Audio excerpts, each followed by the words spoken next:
Hello, my name is Samuel Padilla. I am here to present again because I am needed and I didn't record myself when I was presenting. So here goes my presentation again from my dorm room.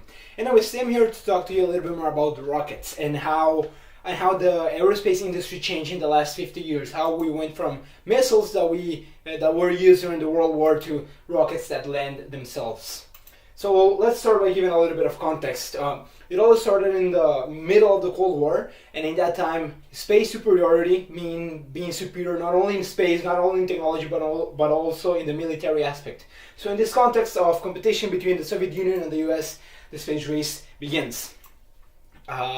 So before 1962, before Kennedy's speech in 1962, everything in the space race was basically Soviet Union. Sputnik 1, 2, and 3, the first organism to leave Earth, it was dog Laika, and the first human to ever leave Earth was Yuri Gagarin. And I really want to highlight what the Soviet Union did for the space exploration, because I'm pretty sure that when you learn about space exploration, you learn it from the US perspective, but it's important to understand the huge contribution that the Soviet Union had to the whole space exploration aspect before the US started actually moving forward.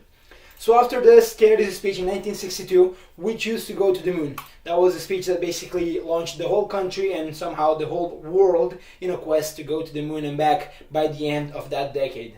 And then we started with projects Mercury and Gemini that went from 1962 to 66, and they had the only single purpose of perfecting all the necessary techniques to actually be able to perform a safe lunar landing and coming back.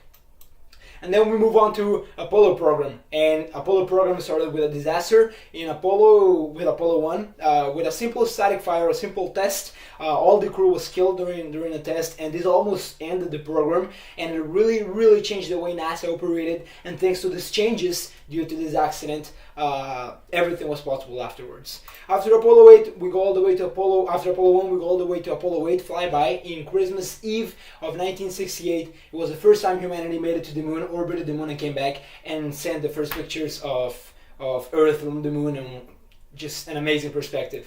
And after this, Apollo 11, July 20, 1969, and I think it's the most important, most exciting moment of humankind. That's one small step for man, that's one giant leap for mankind.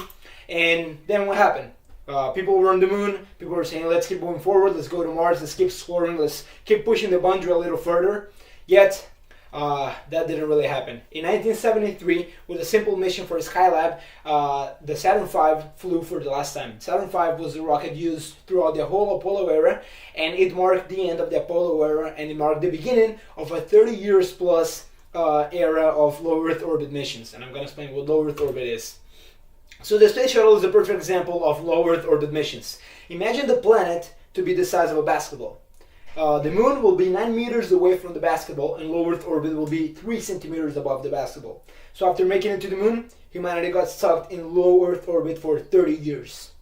And then something completely unrelated happened. Elon Musk and Peter Thiel came together with PayPal, and they sold PayPal to eBay for $1.5 billion in 2002.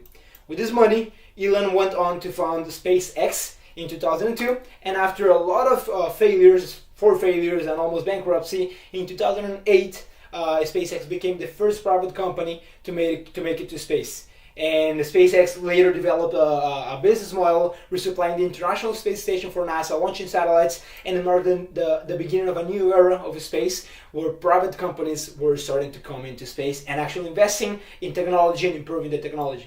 And this takes us all the way to December 21st, 2015. It was the first time ever that a rocket landed. And this is a huge deal. This was historic. It was a huge deal because imagine you had to throw away a plane every time you fly it. Imagine how expensive that will make flights, how expensive flying will be.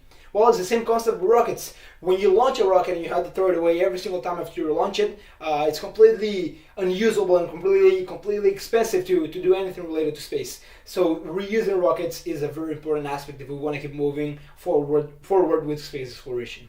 So how did this change happen, and how does it relate to nature? Well, what we've been doing to nature over the past 30 years is basically criminal. We're self-sabotaging our planet.